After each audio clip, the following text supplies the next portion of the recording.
Just a few things. It should be fantastic weather for collecting insects, so make the most of that. And the subject of today's lectures are insect development and reproduction, and the second one is on respiration, circulation, and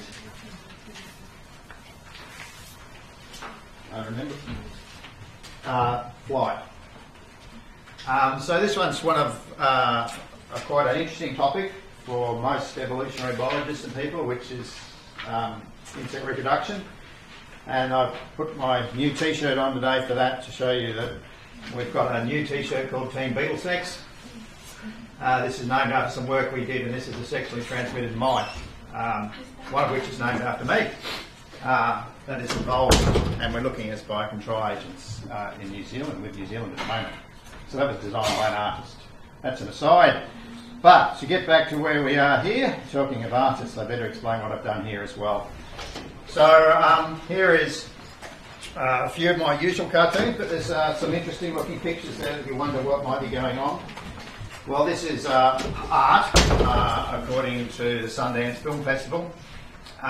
This is Isabella Rossellini, who you may be familiar with, and a long shot, who's a very famous European actress, and she's done a whole lot of small movie clips looking at art from an arty sense around animal sex. So these are a couple here on flies and on bees.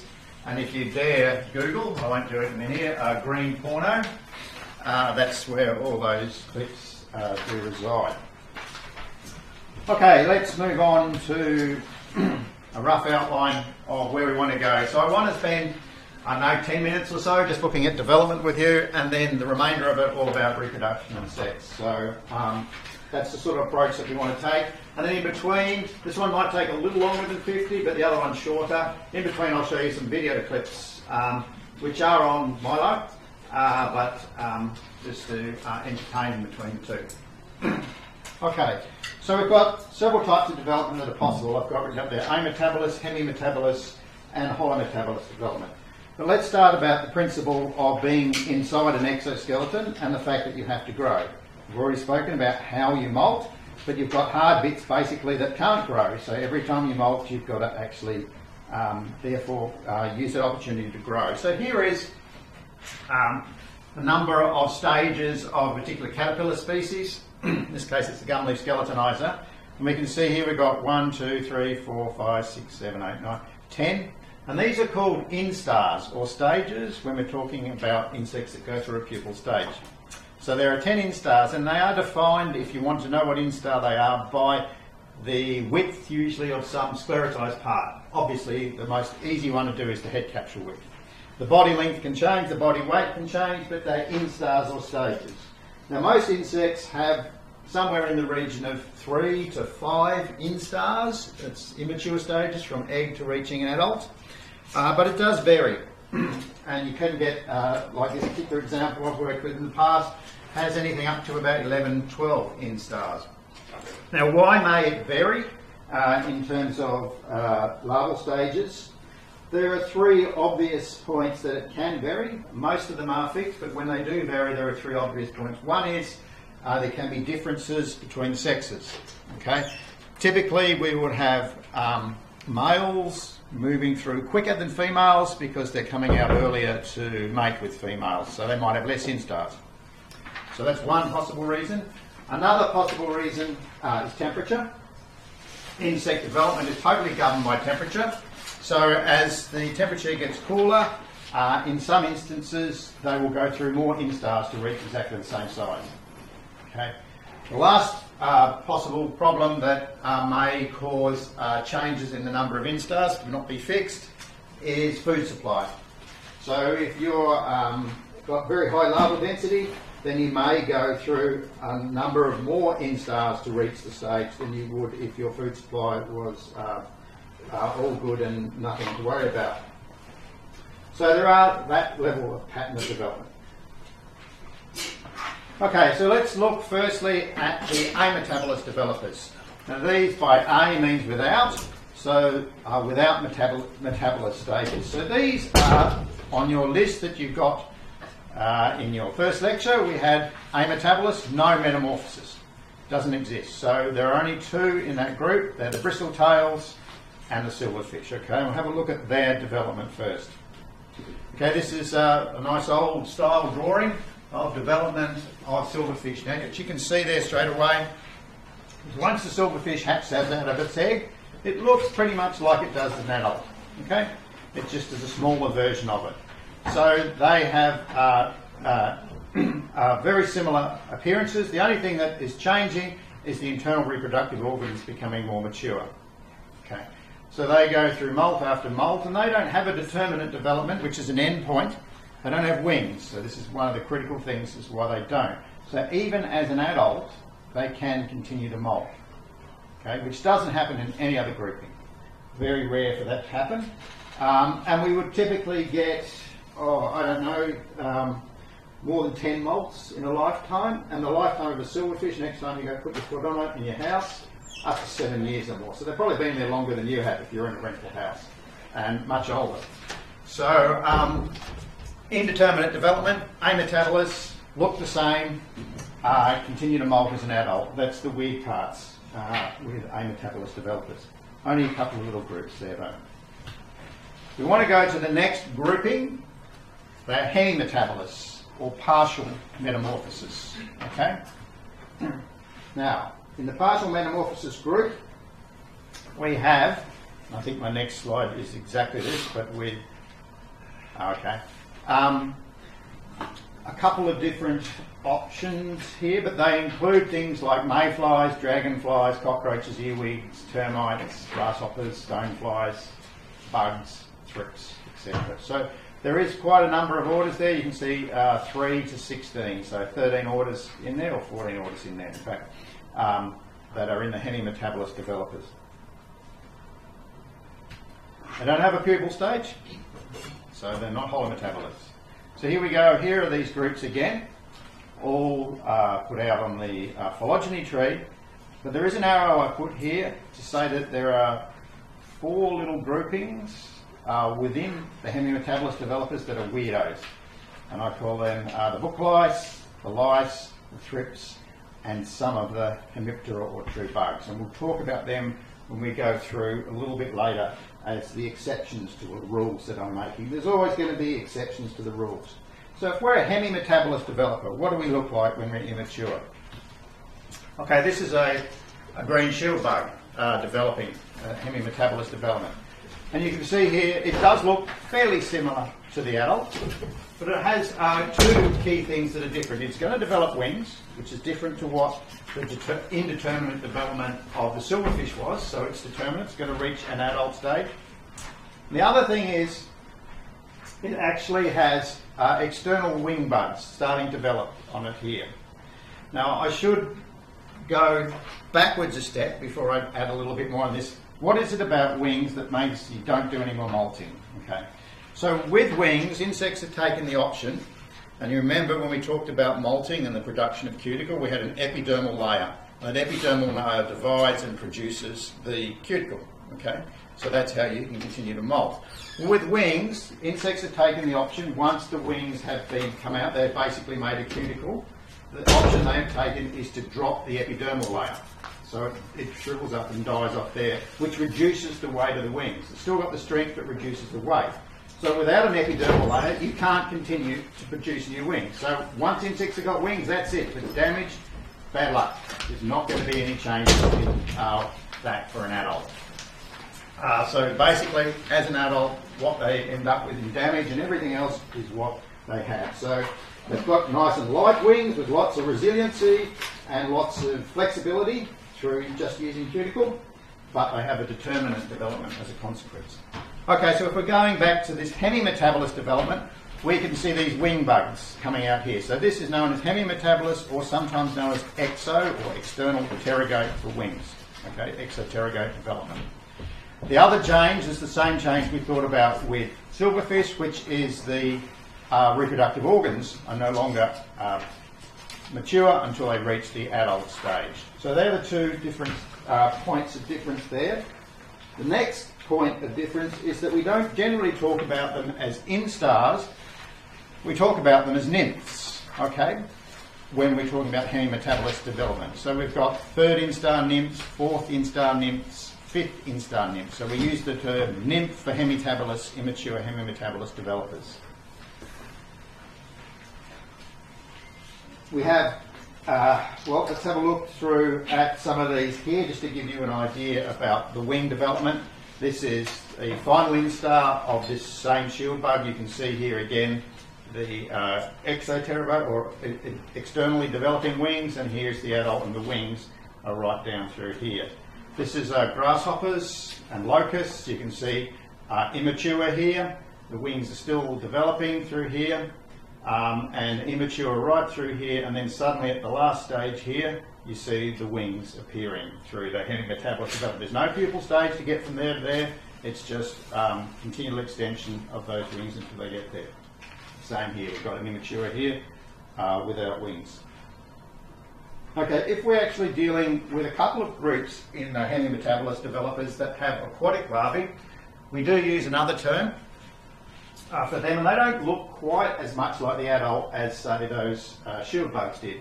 So this actually is the immature of a dragonfly. And the terminology used for some of these aquatic hemimetabolous is a naiad.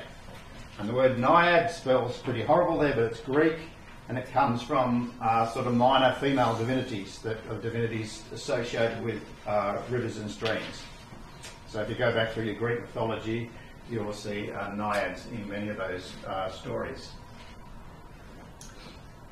Okay, so we've now got through to hemimetabolous developers, and then we want to go to holometabolists. Give you an idea that it's a big change. We've got the metamorphosis nightclubs, okay? So they're going through a huge transformation. No longer are they larval, they are becoming an adult. So metamorphosis, as we mentioned in the first lecture, is got a number of different advantages, and about 80% of all insects have metamorphosis, okay? So they have this holometabolous development. So it's the majority of insects use this. What they have is a pupal stage, and in that pupal stage they are rebuilding their body shape and they're rebuilding their mouth parts. Important for two reasons, as I mentioned. The first one is you're rebuilding your mouth parts, okay? So you don't necessarily compete with the larval stage what you are for the adult stage. So you can use a different resource, so you can move on to different areas and do different things if you're a holometabolous developer. The other thing is you have another opportunity to sit out a period of time. Eggs are one opportunity where it's fixed there, but a pupae is another stage that you can sit out. Another advantage that there is for being a holometabolous developer. Okay, which groups are these? They're not as many in number of orders, but they're much more diverse in number of species. So they include beetles, flies, ants, wasps, bees, butterflies, and other groups that are a little bit less well known: scorpion flies, alder flies, lacewing fleas, stylops, and caddis flies. Okay, so they're all holometabolous, full metamorphosis, determinate development. They don't do anything after they have actually reached that stage. So if we want to take another cartoon to illustrate that, if you went and looked at your yearbook, as a butterfly, it'd be pretty hard to determine who you are as an adult when you came back to your 20-year reunion, because you wouldn't look anything like you did in your yearbook at all. Okay, hopefully that one helps reinforce for you. So here is a typical pattern of development in a holometabolous developer. Okay, so we have the egg stage, we have the larval stage with instars, and we have the pupal stage. In this case, with butterflies, the pupal stage is often called a chrysalis. Okay, but it's still a pupal stage. Okay, and then the adult. So that's a typical pattern of development. Often we do see pupae, like a fly pupae that you might be familiar with, butterfly, moth pupae, are all sort of cocoons contained often in some sort of casing or silk, but not always. Here we have a wood-boring beetle here. There's the egg stage, the larval stage, and the pupal stage, which has got no casing on it at all, but then of course they're residing in some sort of wood tummy, so they probably don't need as much protection as others may do. They're generally not moving around, but again we have always exceptions to rules, and this is mosquitoes. So mosquitoes go through metamorphosis, and these are larval mosquitoes, but this is your pupal stage of your mosquito, okay? And this pupal stage, this is quite capable of moving. They're still able to move up and down, breathe, etc., and avoid some level of predation through that movement process. Okay, anything else I want to say in there? I'll have a look here. I don't think there's anything there, but I want to go to look at some of the weirder groups that I mentioned in the hemimetabolist developers. I've got 3 examples here: thrips, scale insects, and whiteflies. So let's just take a look at thrips first. Now remember, they're a hemimetabolist developer. They shouldn't have a pupal stage. So here we have the egg, we have the first instar nymph, the second instar nymph, and then we've got something we call a prepupae, and a pupae, and then an adult, okay? So what thrips has done is it's developed with its nymphal stages, non-feeding stages. So these first 2 stages feed, these stages are resting stages, okay? This is important when you talk about thrips, which is one of the major pest species, and control of thrips. If you need it to take up and feed the insecticide, you've only got this short time window. Once you're here, you haven't got a hope, okay? So you're not going to be able to deal with it. Whiteflies, similar, okay? With whiteflies here, again, these are Hemiptera in the Hemiptera group. So we've got a nymph which crawls around, another nymph here, another nymph, and then the 4th nymphal stage is again a resting stage that does not feed, and the adult looks like this. So again, whiteflies is one of those tricky groups that are real problem pests in glasshouses. We've got a non-feeding stage we need to encounter. This is just to remind me, we talk about wings. We have some instances, and this is scale insects, have also one of these interesting sort of hemimetabolist halfway point life cycles. Male scale insects are winged, females aren't. And male scale insects only have 1 pair of wings, just to help confuse you. Like I said, flies only have 1 pair of wings, and it's the same pair that's on the mesothorax. Okay. When we want to look at a number of different shapes and forms of immatures, we can make some speculation about the biology of them. Okay, so these are some labels that we use to talk about forms and shapes of immatures of insects. The first one here is called polypod. Poly, many. So many pod feet, many feet. So here are 3 thoracic legs, but you can see here we've got other legs, and remember in the lecture on movement we talked about prolegs. So these have additional legs. They're not jointed legs like they are in the thoracic region. They're prolegs. They're fleshy lobes, okay? And in this case, this is a caterpillar, and this one is a sawfly belonging to the wasp family. All of these are polypod, and all of these also have, if you remember when we talked about the way that their jaws face, hypognathous, so their jaws are facing downwards, and they're all, in this case here as examples, leaf feeding. So these are all probably going to be external leaf feeders from that conclusion. Then we have oligopod larvae, which have just the 3 pairs of thoracic legs. They don't have all these other legs, okay? But we have a number of different forms here. We have a campotiform.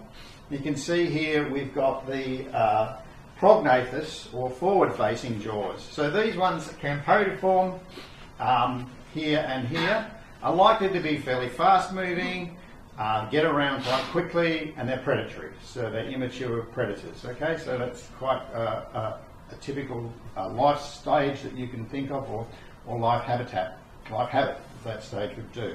We also have another one here called scarabiform, which relates to one particular very abundant family of beetles in particular. These ones feed on grasses underground, so they don't need to get around very fast, so they've got back to the jaws down below, but they've got quite a long gut here, and that is something to do with, and we'll talk about in future lectures, having to digest all the poor food diet that comes from roots and grasses underground. So that's C-shape, and if you've dug up lawns at any stage, no doubt you will have found them. Okay, the last sort of option that we could take is we could get rid of our legs altogether, A, without legs. Okay, so we have 3 different examples of those here. This is a wood-boring beetle larvae. This one is a fly maggot. Now the fly maggot will be burrowing through some sort of matrix, be it carrion or rotting fruit or something, so it doesn't need legs. And this one here is the larvae of Hymenoptera. So that could be either an ant or a honeybee, say, in which case they're fed by their sisters, so they don't need to do anything but sit inside the cell. Or it could be parasitic inside another host, in which case it doesn't need legs again. So there are reasons that we don't have legs. Okay, let's now move on to looking at reproduction in insects. So we've spent our time knowing now about what sort of life cycles we've got, but let's have a look at the options we have in reproduction. And I want to go through the basic biology of them, types of reproduction, and eventually some of the options about how the sexes get together. So let's make a start by looking at some of these interesting couplings that we can see here. So here we have a male and a female of the same species. The male's the dinky little guy and the female's the big one. Okay, so we often do have quite a lot of sexual dimorphism in insects, and when people are initially finding insect species, they might initially have thought that's 2 different species. Okay. The female is larger, she carries eggs, that makes her larger. The male only has to carry sperm. So that would be the typical pattern we might see if we see dimorphism, the female being larger than the male. This one here is just an interesting way of coupling, if you like. So here we have damselflies mating, quite beautiful species. This one here is the male, and the male has claspers, and he clasps around the neck and holds around the neck. And if she chooses to mate with him, then she brings her abdomen up and mates with his genitalia up here. Okay, so that's a couple damselfly larvae, adults. And the other thing that's interesting about that, when we look at that, is that the male continues to hold around the neck. So if we look at the next stage here, while that female is laying her eggs into the pond vegetation, the male remains coupled to her around the neck, and he's guarding his paternity so that no other males can come along and fertilise the eggs that she is laying in there. So that is something that I talk about a lot more in advanced entomology units. In terms of fecundity and prowess of insects, we've got at the one extreme we've got termite queens. Now a female termite queen could live upwards of 3-4 years in a colony, and she will produce literally hundreds of thousands of eggs in her lifetime. Okay, so this is what the female termite queen looks like. You can see basically her whole abdomen is basically eggs. She doesn't get around much. She's looked after by the colony, and the colony, you know, ice cream, I crave ice cream, and pickles, and bring me more pickles. So she's just basically a large egg-laying machine. So that's at one end, and if we go to the other end, and we'll come back to this insect during this lecture, we look at the tsetse fly, which is a transmitter of African sleeping sickness in Africa, and also a transmitter of a number of veterinary diseases, and a target for a lot of control programs because of the diseases it carries. It only produces 6 or so offspring in its lifetime, maybe 12 at most, but generally around 6. And we'll talk about why that might be when we come there. So a big variation. Okay, let's have a look at the female reproductive system, and it is on your handout there, so no need to get artistic and start drawing it. And I have always put YouTube links here for stuff that you can go to, but they are also in Milo in a folder saying videos associated with lectures that you can look at. So this ground plan doesn't look too different to what you might expect being somewhat familiar, say, with human reproductive systems. So here we have a pair of ovaries, and in every ovary we have eggs. Now these eggs happen to be contained in something called ovarioles, which are just like sausage skins. So here we can see the egg starting to develop, and getting to mature by here. So we have a number of ovarioles in an ovary. If we're talking about termite queens, we might have 1,000 or 2,000 ovarioles in an ovary. If we're talking about tsetse fly, we've got 1. Okay, so again, a fair bit of variation. It's almost a proxy for egg or fecundity. So these eggs that contain ovarioles, then they just go down a lateral oviduct, through a common oviduct, out through a genital chamber, here, and if you're a butterfly, you have two chambers, one for mating and one for putting your eggs through, but in most insects it's just the one chamber. So there's nothing particularly profoundly wow about that. You should be fairly familiar with that. And the number of ovarials per ovary may be typically around 4 to 8 per insect. However, there are three little things I want you to concentrate on now. These are the spermathecal gland, the spermatheca, and the accessory gland. Okay, so they are the three things that suddenly things are a little bit different. Spermathecal gland probably not as exciting as the other two, but the spermathecal gland produces fluid that nourishes sperm. Okay, keeps it alive in there. The spermatheca is something that's pretty interesting in insects. The spermatheca holds the sperm, so when an insect mates, the female holds that sperm for a lifetime. Okay, nourishes it with a spermathecal gland. She can choose to fertilise her eggs or not when she passes those eggs down through a chamber, and that relates particularly to haplodiploidy, but in insects in general. So this spermatheca, one spermatheca in this case. In the higher order flies, they have three. We've got no idea why they've got three spermatheca. What do you want to do with three? So there's a lot of funky things going on there. But sperm from a mating is kept in the spermatheca. The other little bit that's interesting there is the accessory gland. Okay, so what's the accessory gland do? The accessory gland typically produces the glue that the eggs use to be cemented to a substrate, but it does a few interesting things as well in terms of biology. Let's have a look at this one here. This is a praying mantis, and a praying mantis producing ootheca or egg case. So there are a number of her eggs in there, but there is a foam completely around those eggs, and that foam protects her eggs from being parasitised by little wasps, and all that is produced by the accessory gland. Okay. However, there is little wasp species that hitchhike on females, and as soon as they lay the eggs, they go down and parasitise the eggs before they get foam hard. So they don't always win in this protective situation. And these are eggs of green lacewings, and these are all on stalks because they're pretty nasty little cannibals and eat their brothers and sisters when they emerge. These are produced by the accessory gland. Another thing the accessory gland does for insects that have a venom is it produces a venom, okay, which are used for paralysing or stinging things if you're a wasp, say, for instance, or a bee trying to sting you when you're trying to get honey out of its hive. The other thing that I can say with maturity is that just because you become an adult female, you're not necessarily ready to mate. They're two different things. In the humans, where you're adult, you're ready to mate, you can mate. There is what we often call a refractory period after you become adult, where you're not able to mate for a period of time.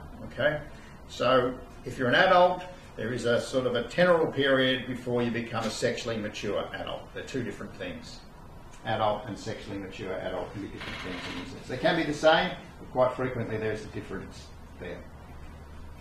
Okay, let's have a look at males and have a quick look at what males do. And males, again, the ground plan looks fairly similar. We've got a pair of testes here, we've got a vas deferens, a seminal vesicle, an ejaculatory duct, and what's called there an intromittent organ, or the genitalia of the male, which frequently is called an adiagus in insects. So if you come across that term, that's what it's talking about, the male's widget. Okay, what we then need to go is, well, what is interesting about this one? Well, there's one thing that's interesting in here that's different. Accessory glands, okay? What do accessory glands do? Well, accessory glands, at their simplest, help, again, nourish and look after the sperm. But they do far more than that. They're a real bag of tricks. So, well, they're involved not only in nourishing and activating the sperm, but they produce a number of different things. One of those things they do is produce chemicals that either encourage the female to lay eggs after they're mated with her, or discourage the female from mating again. Okay, so they're an anti-aphrodisiac, if you like. Don't want her to mate again. So there is that option. that they have, and they also produce things called nuptial gifts or spermatophores. We'll talk about spermatophores a little bit later, but they're a protein that is produced and involved in mating. We'll talk about it in slides to come. So here is a dissection I made of a bush cricket, and you can see here the testes, the paired testes, which are covered with oxygen delivering tubes because they're very high energy need. But all this stuff here is all accessory gland. Okay, so it's packed with accessory gland in the male. It's not just testes, it's accessory gland. That's an interesting case, and we'll revisit it a little bit in time.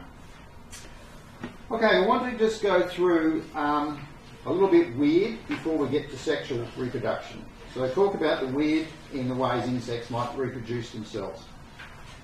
Okay, the first of those is parthenogenesis, which you should hopefully be familiar on for having done first year biology. It's basically, you don't have to get fertilised to produce eggs, okay? No mating necessary needed. And it can be in two ways. It can be either facultative, it's a choice to be parthenogenesis at one time or sexually reproducing at another, or it's obligatory that you're always parthenogenic in your reproduction. We have three types here of parthenogenesis. The first type is amphitochus, where you can produce both males and females without the need to mate. This is common in aphids, and we can see here an aphid. I'll come back to that slide. Here producing offspring, and the other thing I want you to notice there is it's not just always laying eggs. In this case, she's producing live offspring. Okay, she's giving birth to live offspring.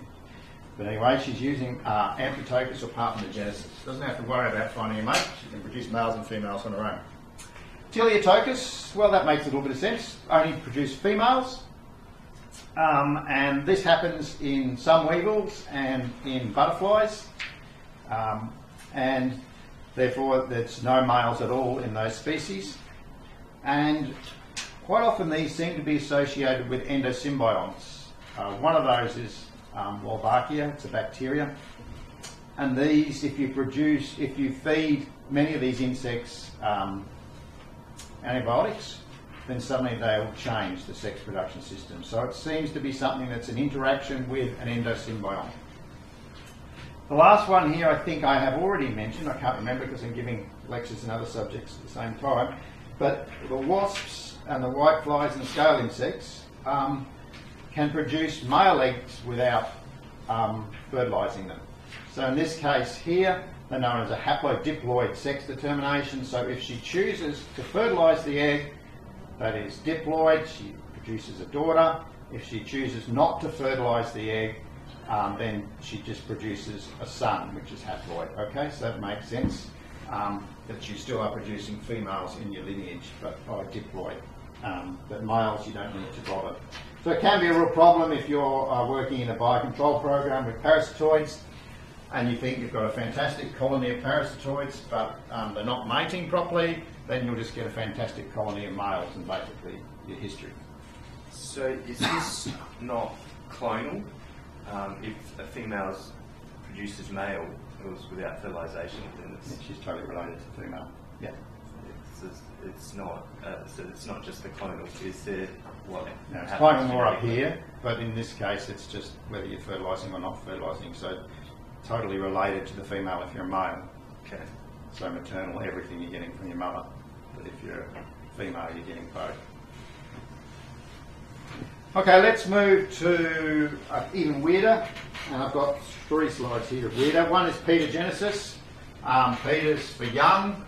So again, this is parthenogenesis. So you've got an immature insect that remains immature in both form and size, but reproduces. Okay.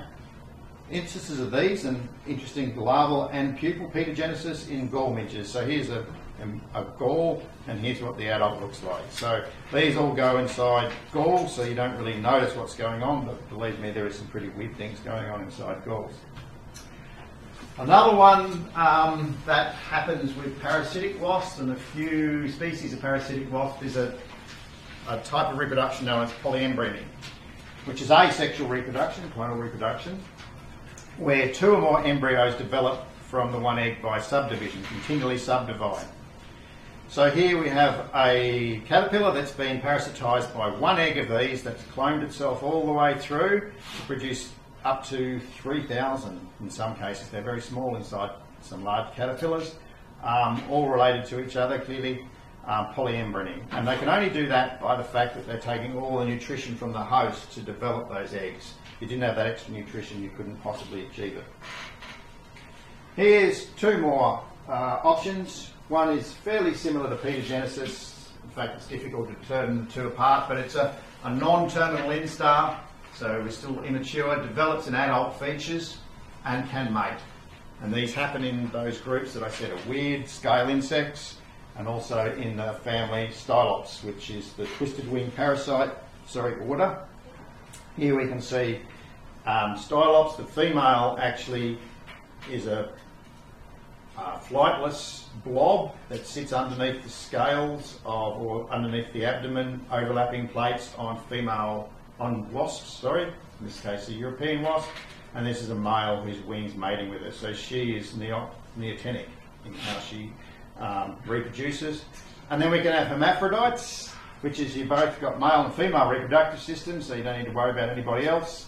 And cotton cushion scale is the most famous of those, which is here, which if you've ever been involved with citrus, it's a really bad pest species on citrus, and originally resides on acacia. Okay, so we've gone through the weird, let's go to sexual reproduction. So now we can have a separate male and a separate female. So how are we going to get together if we're a separate male and a separate female? Remember, your mother could have laid you anywhere. You're coming out into an environment where you don't have necessarily your siblings around you or your parents around you. You've got to try and find a mating partner. So we'll have a couple of different ways of transferring sperm. One of those ways is it can be done by external transfer entirely. These are done by things like silverfish. So silverfish have a little package called a spermatophore with sperm in it. Okay, and they'll run around and they'll dump, when they find a female nearby, they'll put that on the ground. There might even be a little bit of silk to help them, and then they'll dance around that female and hope that that female will then come past and pick up that spermatophore package, okay? So it's all done externally, trying to desperately encourage her. And other males, in the same time that's going on, if they've come to that, they'll come around and they'll try and eat the spermatophore package if they're a rival male, and could try and get the female to actually pick up their spermatophore package. So it can get pretty desperate in such a scenario. Okay, so let's have another look at what some other insects do. That's pretty primitive. That's right down to those ametabolists. So when we're in some of the hemimetabolous orders, we have spermatophores again, and in a lot of the crickets, and bush crickets in particular, they transfer a spermatophore with an associated protein ball associated with it. So here's photos I've taken of a bush cricket in West Australia.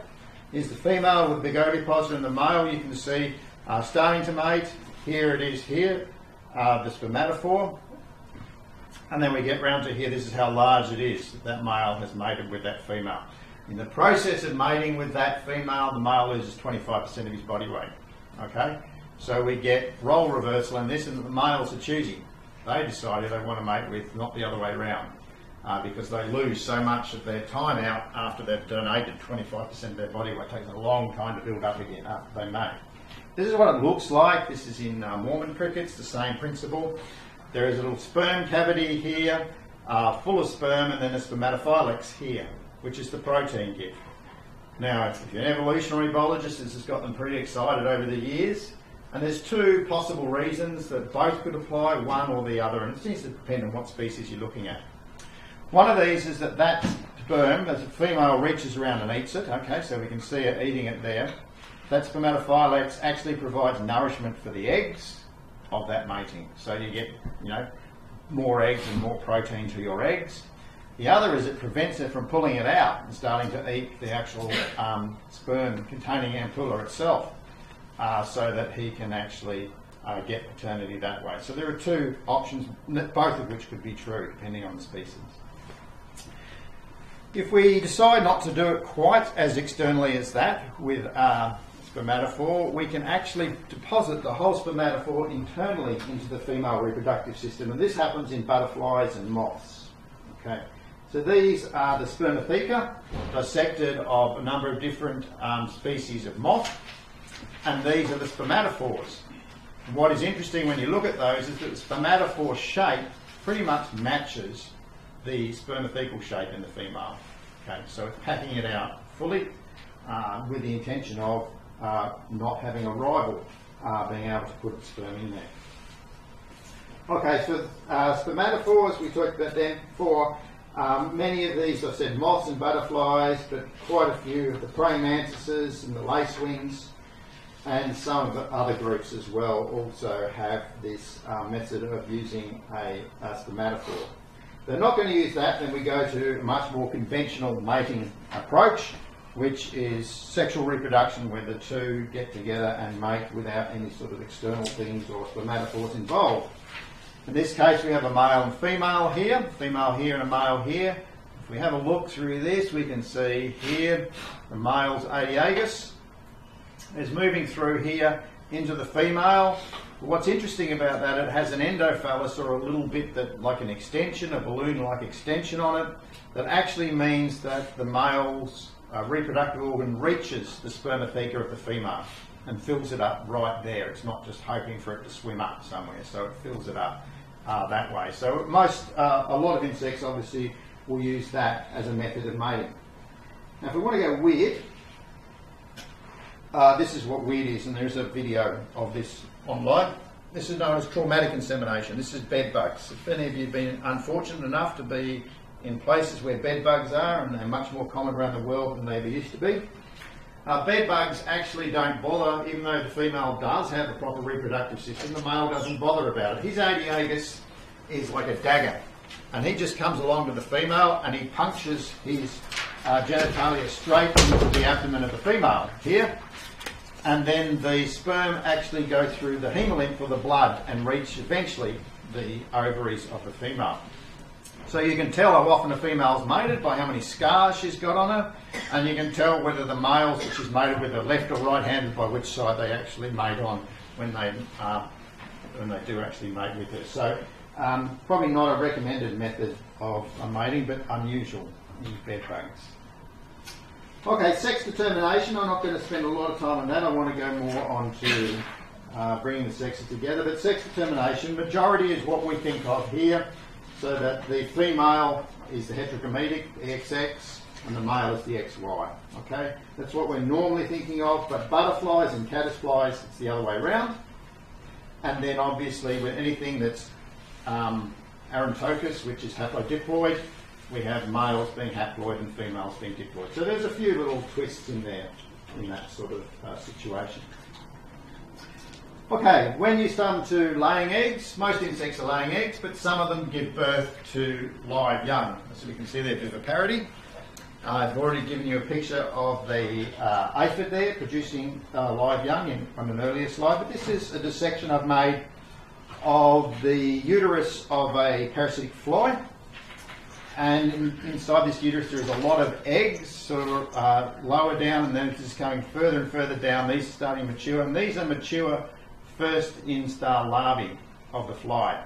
Okay, so she is laying, ready to go, first instar, already hatched larvae. This is interesting if you think about blowflies. Some of them do the same thing, laying maggots straight away rather than eggs. And when Christianity had its heyday in 1500s, they considered the production of maggots instantaneously on meat as being an example of spontaneous creation. But that was soon disproved by a fairly ingenious Italian who covered them and decided the meat and showed that there's no way that it could have been spontaneous. It's in fact being laid by flies. So yes, we can have live offspring, and if we want to go again to the champion of live offsprings, we go to the tsetse fly. Here's a tsetse fly. Okay, I said she only produces about 6 in her lifetime earlier in the lecture, maybe 12 at most. She's got one dirty big maggot inside her. As soon as that comes out, it pupates straight away. She's given up with the whole idea of having a larval stage that's externally there. So she's pregnant right to the point of pupation. So when we look at this, how does she achieve that? She achieves that by doing essentially what female mammals do. They have milk ducts or milk glands that nourish that larvae right through its immature stages inside her, okay? Hence her fecundity is very low, as I've said, as a consequence. And there is a picture we'll show between, it's also on Milo there for you, of a poor old tsetse fly giving birth. Okay, let's now just do the last little bit of this lecture, which is trying to think, how do we want the sexes to get together? Remember, you've emerged somewhere, there's not necessarily another insect around you. How do you find a mate? What are the options you have? What do you do? Particularly if you're a male, you're generally the one wanting to search for a mate. Okay, let's have a look at some of the options a male might have. First option, you could go to sites where females are known to emerge, coming straight out of their pupal stage, straight out and up. So this is sort of female resources, looking for females. And Dawson's burrowing bee, which I'll also try and show in the 10 minutes in between lectures, it's also on your Milo, is a great example of that. So here we've got a little female Dawson's burrowing bee. These are found in Western Australia above about Geraldton in the desert, in the river pans, the dry river pans. So these things come out of those river pans. As soon as she's out, there's about 20 males trying to mate with her as soon as she gets out of there. Okay, so they're finding where the female's emerging and trying to mate with her straight away. Another option you can take if you're a male is to go to somewhere where a female might visit. I'm not going to make sexist jokes, so I'll try and keep myself contained here, but in this case here we've got yellow dung flies. Okay, this is a photo taken from Liverpool. So they're a good research organism in Liverpool. Here's the male and the female. So the females are coming here for two reasons. They're coming here for protein resources that you can get off dung, and they need protein resources to actually develop their young, but they also might be coming here to lay. Okay, two possible reasons. The males hang out on that resource and wait for the female to come and then mate with her there. And harass her there, in fact, is quite common for that sort of mating system. Okay, another option that we could take is that we have a very synchronous emergence. These would generally be some sort of environmental trigger so that all things suddenly become adult on the same day. We see a lot of these with things like mayflies, and this is an example of a mayfly emergence. Quite a lot of the aquatic insects synchronously emerge at one large time. Fantastic time if you're a trout or a fish, because there's just food everywhere coming out from there. On a smaller scale here, even if you look above some of our native bushes, some of the more aromatic bushes, there are quite a few small fly species that have mating swarms just above the bushes each time. Okay, so these are possibly for synchronous, but here's another option. This is a great area that I've worked in the Sonoran Desert. And here is a hilltop, quite a high mountain here, and these are called lecking sites. So a lecking site, there is no females there is no resources there, but they're a point typically somewhere in a horizon that is well visible to be seen. So what happens is males come to the high point of these hills, okay, and they come on sunrise. So you hike up here for sunrise each morning, and you get up there, and in this case we're working on tarantula hawk wasp, which is sort of like this large. It's the largest wasp in North America. And the males will associate themselves with a particular type of vegetation up here on the hill. And they'll wait there for a window of about a half hour to an hour maybe max for females to come by. Then they'll disappear for the rest of the day. You won't see them again. So you've got to be right there on the rise of the dawn. And that's a lecking site. So that's where they are. Now the males are quite interesting on these, because they will defend that site against other males. So if another male comes along, they'll go into a spiral combat for anything up to 30 minutes, maybe even an hour of spiral combat, and they'll go up like 40 metres in the air and back down and then up again and up and down again, defending that area and that particular site as being a more prime site for females to visit. Interestingly though, you might spend weeks sitting on there, you hardly ever see a female. So there's a lot of male busyness up there, and even the males, when a turkey vulture comes across, will try and chase that away too. So they're pretty keen to defend that little spot in the lecking site. So it's kind of like, you know, going there for no other reason, like a disco or something like that, I guess, in a human equivalent. Okay, another way we can do is we can signal using chemicals. So quite common, the female produces a pheromone, a sex pheromone, This is a spectacular example of a particular moth. We don't all have glands quite like this, but these are pheromone producing glands that are coming out from her abdomen, maximising the area from which she can produce those to attract males. And because she's very aposematic or warning coloration, she can probably get away with sitting around in the daytime doing this sort of thing because she's poisonous as well. So obviously then males will be attracted to the female's pheromone. Okay, last little bit that I want to mention. That's not necessarily all chemical signals, sometimes it can be visual signals. These are two colleagues of mine that I've worked with over the years. David Rents is on the right, who's the bush cricket man, who worked with CSIRO in Canberra, he's now retired up into North Queensland, and Darryl Gwynn, who is at the University of Toronto in Canada as well. So they had observation at one point in time which they won what's called the 2011 Ig Nobel Prize, and these are quirky bits of science. And what the quirky bits of science is, they produced a little paper called Beetles on the Bottle, and it's probably the most cited paper of the Australian Entomological Society's journal over the years. Basically what it is that there is a buprested or jewel beetle in Western Australia. Now Western Australia has some very beautiful jewel beetles, big thumping things that are actually protected species. As a group, as a family, jewel beetles are protected. Now they actually like females, they find females visually, and what has happened for them is that at one point Emu Bitter Beer had a dimpled bottom to its glass beer bottle, okay? This to a male buprested looks like a giant female, okay?